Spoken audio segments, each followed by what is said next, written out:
Olivier Faure. Bonjour. Merci d'être avec nous, député de Seine-et-Marne, premier secrétaire du Parti Socialiste. On est ensemble pendant 20 minutes pour une interview en partenariat avec la presse régionale représentée par Stéphane Vernet de Ouest France. Bonjour Stéphane. Bonjour, bonjour. Bonjour à vous. On va parler, Olivier Faure, de la politique migratoire et de l'Ocean Viking qui a donc été accueilli ce week-end à Toulon. Est-ce que vous saluez la manière dont le gouvernement et Emmanuel Macron ont géré les migrants de l'Ocean Viking? Je salue l'accueil parce qu'il était indispensable. Il y avait des femmes, des hommes, des enfants qui étaient en danger.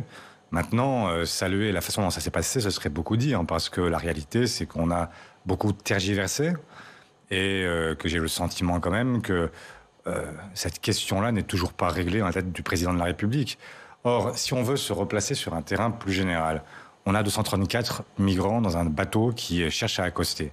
C'est effectivement un sujet de médias. Mais la réalité, c'est que ce sont des dizaines de millions de femmes et d'hommes qui chercheront à accoster sur nos côtes dans les prochaines années si nous ne faisons rien sur le réchauffement climatique. Et donc, plutôt que de regarder les choses par le tout petit bout de la lorgnette, il faudrait les regarder grand angle et se poser la question de savoir comment est-ce que nous allons faire pour aider des femmes, des hommes, des enfants qui veulent quitter leur village, non pas parce qu'ils chercheraient ici l'Eldorado, mais parce que tout simplement, ils ne peuvent plus vivre chez eux. Et donc, comment est-ce qu'on fait pour que dans les prochaines années, notamment la question du réchauffement climatique ne devienne pas, en fait, un puissant moteur pour les mouvements migratoires. Et ça, il ne le fait pas, Emmanuel Macron, parce qu'à la tribune de l'ONU, il y a quelques semaines, il a dit inviter les pays du Nord à aider les pays du Sud. Oui, à la tribune de l'ONU, j'entends qu'effectivement, il y a toujours des gens pour dire que la maison brûle et qu'on regarde ailleurs. Mais simplement, quand on revient à la réalité, malheureusement, rien n'est fait de manière suffisante. Je prends un exemple concret.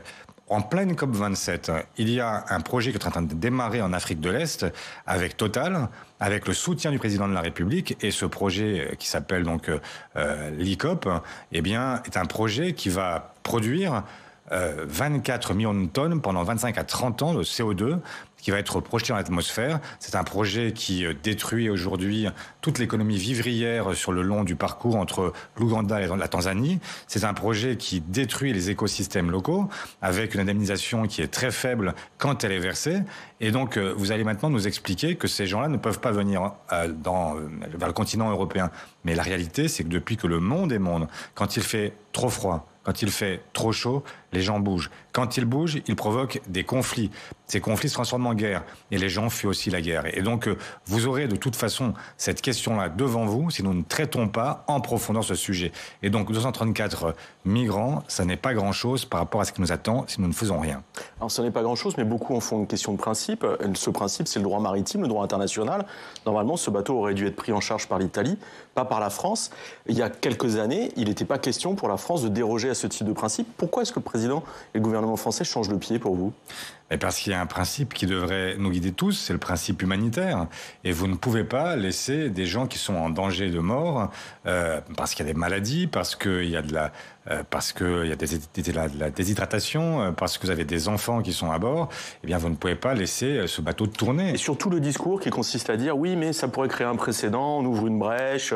Ça, c'est repris par plein de gens sur la scène politique aujourd'hui qui s'inquiètent en disant mais finalement la France va devenir la destination privilégiée de ce type de bateau et de ce type de flux migratoire. J'entends ce qui est dit, mais j'entends... On a tort de dire ça ou pas ? Mais vous connaissez cette phrase peut-être de Graham Greene qui dit les principes sont faits pour être abolis, être humain est aussi un devoir. Eh bien, écoutez, je pense que cette phrase-là devrait nous faire tous méditer. Être humain, c'est aussi un devoir. Et donc, quand vous avez des gens qui sont en danger de mort, quand vous avez des gens qui, finalement... Enfin, vous savez que la Méditerranée est devenue le plus grand cimetière européen. Ce sont quasiment 2000 personnes qui sont mortes depuis le mois de janvier dans cette mer Méditerranée qui est notre bien commun avec le sud du monde. Et donc, il faut à certains moments réagir aussi. Enfin, qui peut croire que sur 65 millions d'habitants, on ne peut pas accueillir 234 personnes ? Un dernier mot juste là-dessus. La question, c'est pas simplement l'accostage, c'est qu'ensuite la distribution. Et vous avez vu que les pays européens, de manière très solidaire, ont accepté de prendre aussi une part de ces migrants. Donc ne laissons pas penser non plus que le fait d'accueillir un bateau en France conduit à ce que tous restent en France. Ils vont pour la plupart repartir. Non mais il y a eu un changement de la politique migratoire de l'Union européenne au mois de juin. Il était question que les 13 pays au sein de l'Union soient solidaires avec les pays premiers entrants. On parle de 8 000 immigrants qui doivent être répartis. La France s'est engagée à en prendre 3 000, l'Allemagne 3 000, mais à ce jour... La France ne l'a pas fait. Ben voilà, 74 migrants ont été pris par l'Allemagne sur 3 000, 58 par la France sur 3 000. Est-ce que ça ne veut pas dire aussi que on est au stade des belles paroles et que cette solidarité européenne sur la répartition des migrants, elle ne marche pas? Elle fonctionne pas. Mais je ne peux pas dire mieux que ce que vous dites. La réalité, c'est que effectivement, on est en train de se plaindre de 234 personnes qui auraient dû accoster en Italie et qui accostent finalement en France. Il y a une grosse hypocrisie, du coup. Mais il y a une immense hypocrisie, bien sûr. Un dernier mot, justement, vous avez réagi, Olivier Faure, en lisant Gérard Collomb. Parce que Gérard Collomb, qui est une ancienne figure du Parti socialiste... Ancienne, vous avez raison de le dire. Qui dit qu'on ouvre une brèche, qu'à s'en tenir, je le cite, qu'à s'en tenir à une réaction de sensibilité, on renforce plus le problème qu'on ne le résout en créant un appel d'air. Comment vous avez réagi à ça ? Non mais, je n'en peux plus de cette expression sur l'appel d'air. Vous pensez vraiment que c'est un appel d'air ? Venant de Gérard Collomb. Mais venant de n'importe qui. Enfin, cette histoire de l'appel d'air, c'est comme cette histoire qu'on nous raconte en permanence que les gens, vous imaginez des gens qui sont dans un village au fin fond de l'Afrique et qui sont là et qui se disent peut-être que je vais toucher les allocations. Non, ce qui se disent ces gens, c'est il y a un avenir parce que ce qu'ils voient sur leur téléphone, sur les télévisions, etc., c'est qu'ils voient que nous sommes des régions prospères par rapport à des régions qui sont en fait des régions en détresse. Et c'est la raison qui les pousse à tenter leur chance et à venir sur le continent européen. Mais je le répète, la question là qui est devant nous est une question qui va aller s'accélérant parce que si vous avez la sécheresse, si vous avez les intempéries, si vous avez l'impossibilité de nourrir votre bétail, de nourrir vos enfants, de faire en sorte que vous puissiez avoir trouvé de l'eau, etc. Mais que feront ces gens? Si nous avons, comme c'est actuellement prévu, près de 4 degrés de plus en France, à la fin de ce siècle, 4 degrés à Paris, ce sera le climat de Barcelone. Donc là, tout le monde sera content. Mais imaginez ce qui se passera au sud de l'Europe et imaginez ce qui se passera dans l'Afrique subsaharienne. Vous avez la réponse à la question, c'est qu'il y a des tas d'endroits où le désert va avancer et vous n'aurez pas d'autre choix que de bouger. Donc qu'est-ce qu'on fait pour ça? C'est ça la question centrale des prochaines années. On va parler d'un autre sujet, on va parler du pouvoir d'achat, puisque demain prend fin la ristourne du gouvernement sur les carburants, sur les prix à la pompe. Ça passera de 30 centimes à 10 centimes, cette ristourne. Elle ne prend pas fin, mais elle est réduite. Est-ce que le gouvernement a raison de cibler les aides pour les plus modestes désormais ? Oui, moi j'avais appelé le fait qu'on puisse cibler davantage les aides et que ce ne soit pas indifférencié, parce qu'il y a des gens qui, évidemment, peuvent payer, d'autres qui ne le peuvent pas. Bon. Donc là, c'est la bonne méthode ? Je pense que, en tout cas, c'est une façon de régler la question qui ne m'est pas étrangère. Maintenant, c'est toujours la même question, c'est sur les effets de seuil et quels sont les gens qui vont en bénéficier, ceux qui n'en bénéficieront pas. Il faut dire les choses telles qu'elles sont. Aujourd'hui, vous avez beaucoup de Françaises et de Français pour qui la facture énergétique est devenue un véritable sujet. Et je parle des gens. Je parle aussi des collectivités locales parce que il ne faudrait pas oublier le fait que nous avons, je prends les exemples dans ma propre circonscription, la facture énergétique pour les communes dans ma circonscription, elle est multipliée par 3 ou par 4. Personne n'est en dessous de x3. Et donc, comment voulez-vous que les collectivités locales, si elles n'ont pas de bouclier tarifaire, puissent maintenir les services qu'elles offrent traditionnellement ? Je pense aux gymnases, aux écoles, je pense à tout ce qui permet la vie en collectivité. On a vécu 2 années terribles avec le confinement, la crise sanitaire, où on a perdu un certain nombre de façons de vivre ensemble. Il serait tragique d'avoir demain, en plus, à nouveau, le repli sur la sphère privée, parce que les lieux collectifs ne sont plus assurables sur le plan énergétique. Et donc, il faut un bouclier tarifaire pour les collectivités locales. Comment ? À ce bouclier tarifaire, parce qu'on en parle beaucoup, pour les collectivités locales, on va y arriver, vous pensez ? Et donc, je ne sais pas si le gouvernement est prêt à y accéder, mais moi je suis prêt à me battre pour cela, parce que je vois en fait les collectivités qui sont en fait vous avez des maires dans toute la France. Les villes moyennes en fait qui sont en difficulté. À l'heure actuelle, il y a un bouclier pour les 30 000 communes les plus petites. Oui, mais en fait, les plus petites, il y a 36 000 communes en France. Donc ça fait moins, 34 000 et des en gros. Bon, vous avez en fait les toutes petites communes qui vont être accompagnées, mais moi je suis dans des communes qui ont entre 8 000 et 30 000 habitants. eh bien, en fait, ces communes-là ne sont pas accompagnées. Et c'est tragique parce que ça veut dire des services en moins et ça veut dire aussi un mode de vie qui va être très impacté et des collectivités qui sont aujourd'hui à tirer la langue alors que ce sont des communes qui ne sont pas des communes riches, qui n'ont aucune capacité à trouver de l'argent. Et pour le même moment, le gouvernement supprime la CVAE, ce qui va avoir des effets aussi délétères pour les collectivités locales. Et c'est qui veut aussi contrôler, mieux encadrer en tout cas les dépenses des collectivités. Alors ça avait été supprimé à l'Assemblée nationale, remis par 49.3. Le Sénat va vraisemblablement à nouveau s'y opposer. Vous dénoncez cette décision du gouvernement de vouloir encadrer les dépenses des collectivités ? Mais oui, ces fameux accords de Cahors, et qui avaient déjà été contestés à l'époque, qui le sont à nouveau aujourd'hui dans une situation où vous avez des collectivités qui sont étranglées. Et donc c'est toujours la même chose avec ce gouvernement qui n'a jamais compris ce qu'étaient les territoires et ce qu'étaient les collectivités locales. Toujours pas. La preuve en est parce que vous annoncez vous-même. Mais je vous le dis, en fait, oui, ce gouvernement a un mépris profond pour les territoires, pour les collectivités locales, pour les élus locaux. Et à chaque fois, c'est toujours à eux que l'on envoie la patate chaude. C'est toujours à eux qu'on demande de produire des efforts quand, pendant ce temps-là, le gouvernement ne cherche absolument aucune nouvelle recette. Il aurait pu trouver des nouvelles recettes pour accompagner cette crise énergétique. La solution que j'ai proposée à de très nombreuses reprises, c'est de taxer notamment les super profits, de faire en sorte que ceux qui aujourd'hui se sont objectivement gavés sans raison pendant la crise sanitaire, pendant la crise géopolitique, pendant la crise énergétique, pour qui leur nouvelle fortune n'est absolument pas liée à un génie quelconque, qui est simplement liée à des conditions qui leur sont extérieures et qui font qu'ils profitent de crises et et là, qu'est-ce qu'on peut leur demander? Selon le gouvernement, rien. Même Bruno Le Maire nous dit que ce serait tellement injuste. Le Calimero du CAC 40. Vous aviez pris l'initiative, vous vouliez créer un référendum sur cette question des super-profits. Il a été retoqué par le Conseil constitutionnel. Est-ce que vous allez renouveler cette démarche-là, la relancer? Sûr. Oui, sous quelle forme et quand?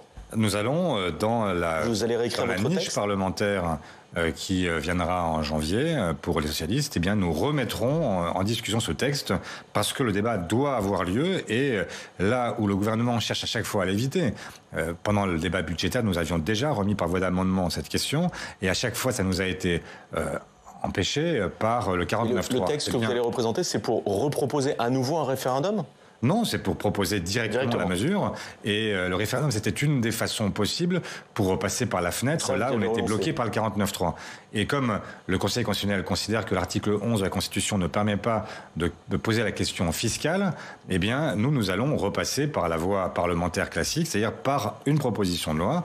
Et nous verrons à ce moment-là ce que répond. Ça marchera mieux si ça n'a pas marché là. Mais on va voir parce que pour l'instant, c'est le 49.3 qui bloque à chaque fois. Moi, ce que je veux, c'est que tous les députés de la majorité soient conduits à se prononcer et à dire ce qu'ils sont prêts à faire ou pas. Vous espérez des fissures dans la majorité. Mais ce que j'espère, c'est qu'effectivement, ils finiront par entendre raison. Parce que s'ils n'entendent pas raison, nous irons aussi voir leurs propres électeurs en leur disant voilà ce que votre député a voté. Il a refusé, en fait, de récupérer 20 milliards sur les super profits, quand pendant ce temps-là, on prélève 8 milliards sur l'assurance chômage, 9 milliards sur les retraites, et on considère que c'est normal. Écoutez, il y a un moment où il faut effectivement poser les Français devant les choix qui sont réalisés. Parce que cette politique et cette pénurie organisée, elle n'est pas forcément simplement le fait du hasard ou le fait des méchants qui seraient situés à l'est de l'Europe. Elle est aussi le fait de choix politiques qui sont réalisés par ce gouvernement. Et il est temps que chacun en prenne conscience. Justement, un mot sur les retraites, puisque ce matin, dans une interview aux Échos, Olivier Dussopt dévoile ses premières pistes sur la pénibilité, sur l'emploi des seniors. Et il dit vouloir aller au-delà de la promesse d'Emmanuel Macron qui était de 1 100 € de retraite minimum. Lui, il veut la porter autour de 85% du SMIC. Vous êtes satisfait? Ça fait 30 € de plus. Écoutez, d'abord, c'est comme dans les contrats d'assurance. Regardez bien, en fait, les petites lignes en bas qu'il faut regarder avec la loupe, là. Pardon pour les assureurs, mais enfin, c'est quand même ce que fait le gouvernement. Vous n'aurez cette pension minimale qu'à une seule condition, c'est d'avoir une retraite complète, c'est-à-dire toutes vos années de cotisation. Or, qui sont les gens qui aujourd'hui, majoritairement, sont ceux qui ont des retraites inférieures à ce niveau?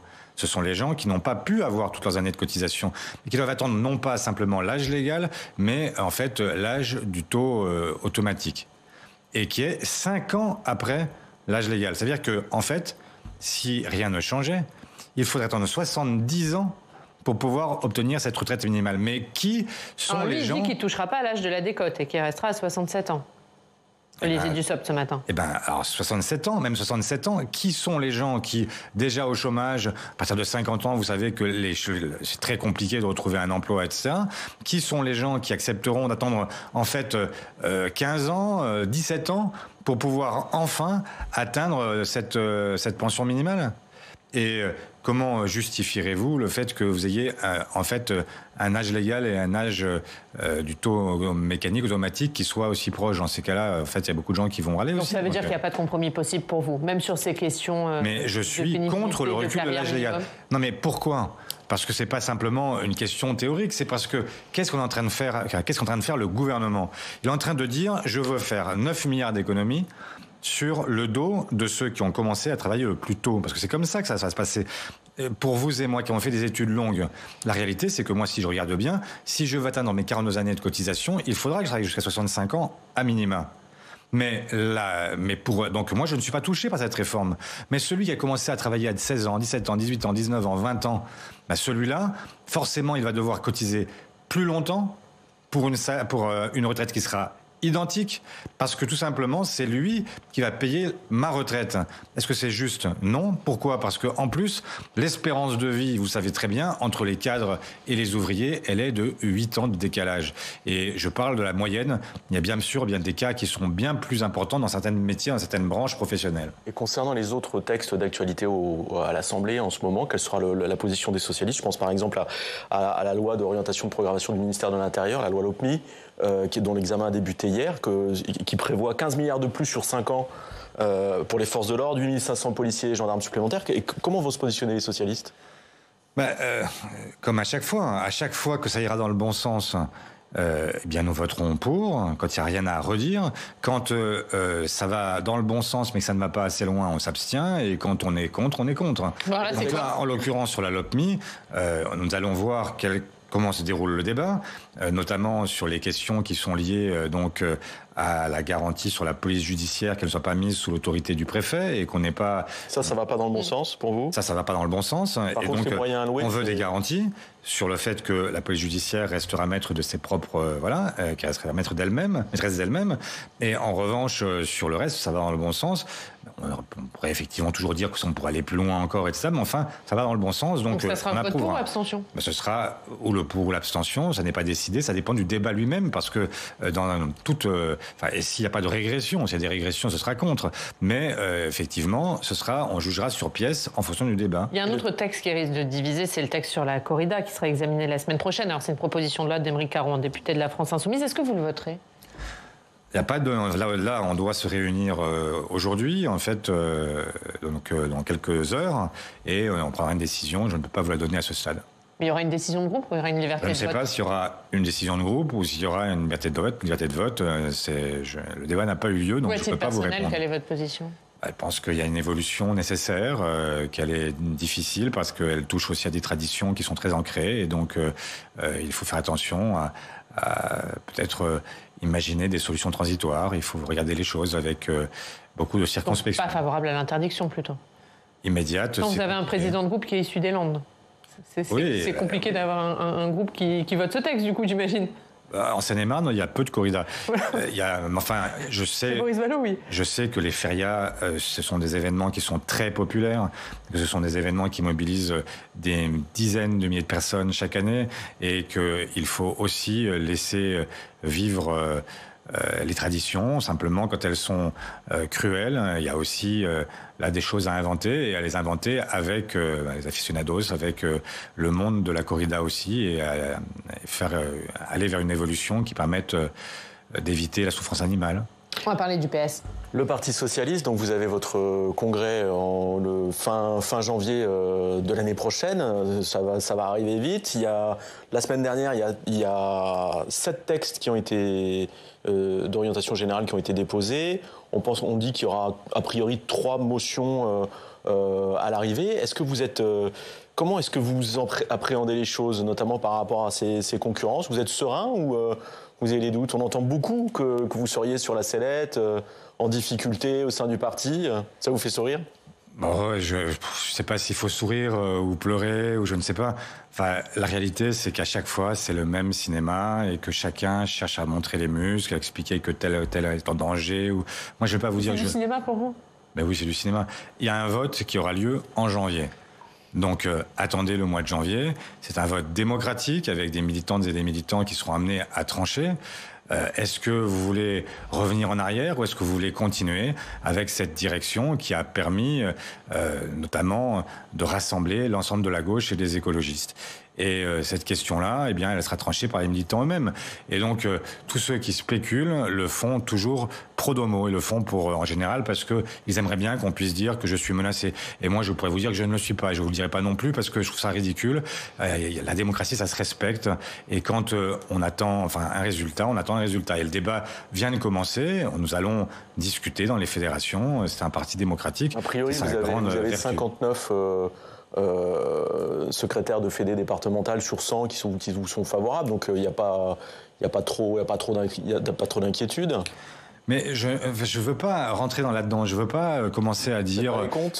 Combien est-ce qu'il y a de militants qui voteront pour les entre 20 et 25 000, qui sont attendus pour le vote.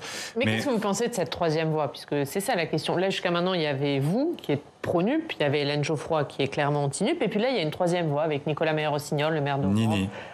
Le Nini, voilà. Patrick, c'est vous qui le dites, Patrick Caner, Anne Hidalgo. Est-ce que ça vous inquiète ? Qu'est-ce que vous pensez de cette ligne ? Je sais pas, je la comprends pas. Pourquoi ? Je ne sais pas. En fait, vous-même, est-ce que vous pouvez m'expliquer ce que c'est que cette troisième voie ? Vous êtes pour ou contre ? Ça, je comprends bien.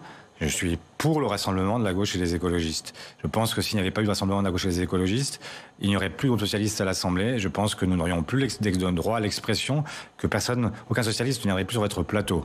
Et donc, oui, je pense que ce rassemblement... Sans cet accord que vous avez signé, ça aurait été la fin du PS pour vous ? Ça veut dire que on n'aurait pas eu de groupe parlementaire. Est-ce que vous auriez vous-même continué à accueillir, à héberger sur votre plateau des socialistes qui seraient 3 ou 4 à l'Assemblée ? Non, vous auriez considéré, à juste raison, que nous n'étions plus dans le game. Donc, il y a évidemment une évidence au fait que cet accord a permis de maintenir une expression et de permettre de relancer aussi un parti qui n'était plus forcément totalement compris et identifié. Là, il y avait un choix clair à faire. Avec qui on part ? Avec Emmanuel Macron ou avec le reste de la gauche ? Nous avons fait un choix qui est simple, mais un choix qui dit ce que nous sommes.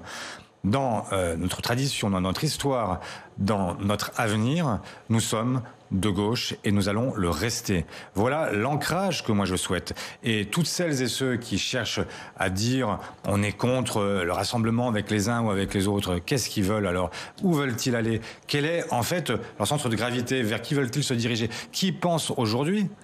Après, en 20 ans, 3 élections présidentielles où la gauche n'était pas présente au second tour parce que divisée, qui pense sérieusement qu'un parti, n'importe lequel à gauche, peut s'imposer à lui seul ? Même Jean-Luc Mélenchon, qui a fait 19,5% puis 22% à l'élection présidentielle au cours des 2 derniers exercices, n'a même pas réussi à être au second tour.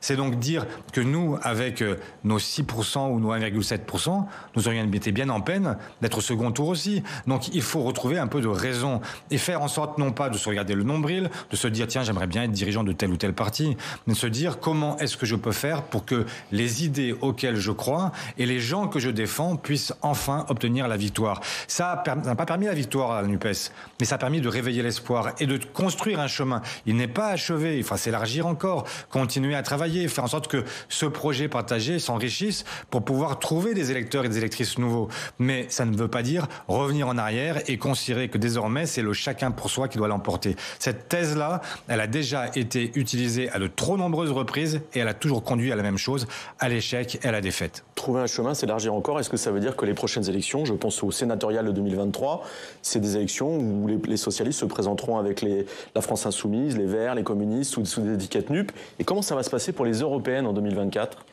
Mais à chaque jour suffit sa peine, d'une certaine façon. Les sénatoriales, sur les sénatoriales, vous êtes en train de les préparer. Je vais vous répondre. Je vais vous répondre tout de suite. Je vais vous dire, exactement comme pour les législatives, en fonction d'un rapport de force, département par département, il y aura des listes qui se feront avec les forces en présence. Je ne peux pas vous dire mieux.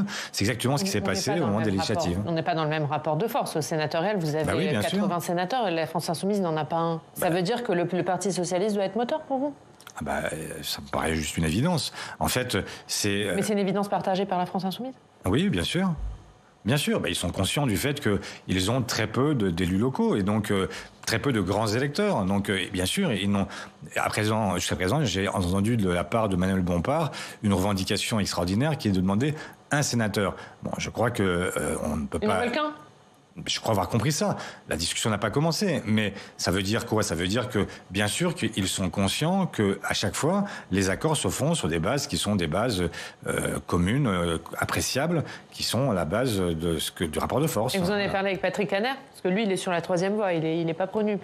Le président du groupe. Non seulement je l'ai dit à Patrick Kanner, mais je l'ai même dit au groupe socialiste à l'Assemblée, puisqu'ils m'ont interrogé bien avant les vacances sur cette question qui les taraudait, et je leur ai expliqué très clairement ce que je vous dis là.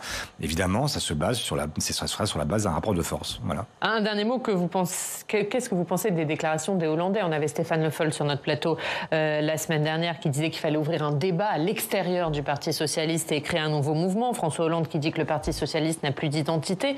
Qu'est-ce que vous leur dites ? J'entends ce que les uns et les autres disent. C'est pas parce que ce n'est pas leur identité que ça n'est plus une identité.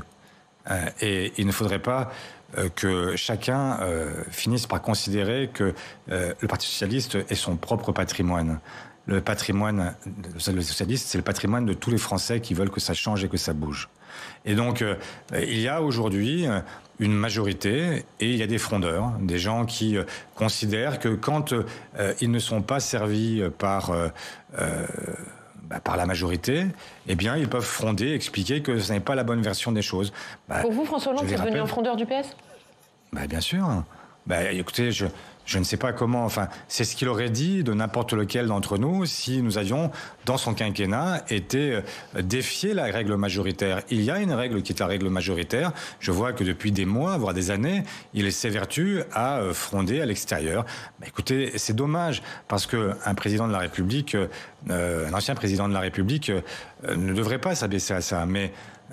écoutez, je ne veux pas polémiquer non plus avec lui. Je respecte à la fois ce qu'il a été, ce qu'il a fait, mais je lui dis aussi que le devoir que nous avons toutes et tous, à un moment, c'est d'assurer la transition, le passage aux générations qui nous suivent, parce que le socialisme, c'est aussi ça, c'est un passage de témoin et la possibilité de cette longue chaîne qui va de Jean Jaurès jusqu'à nous aujourd'hui, eh bien de faire vivre une flamme, et cette flamme, elle ne peut vivre qu'à une seule condition, c'est d'être à la fois unitaire pour ce qui nous concerne, mais aussi unitaire avec le reste de la gauche pour permettre à la gauche la victoire et avancer. Il y a une permanence dans l'histoire, c'est que le Parti socialiste reste le parti des frondeurs. Donc.